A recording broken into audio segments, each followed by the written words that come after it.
போற்றி.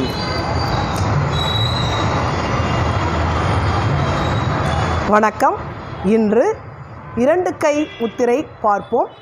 சமயுத ஹஸ்தங்கள்.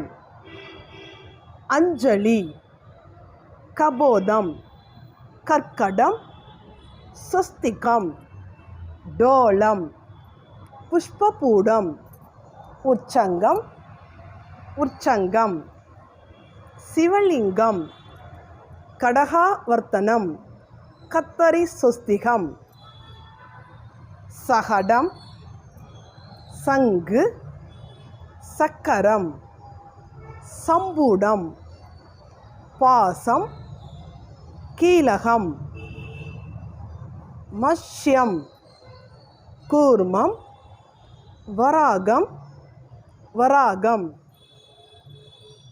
கருடன், நாகபந்தம், கட்வா, பேருண்டம், அவஹிதம். இன்று நாம் பார்த்த முத்திரை 2 கை முத்திரை சமயுத ஹஸ்தங்கள். வணக்கம்.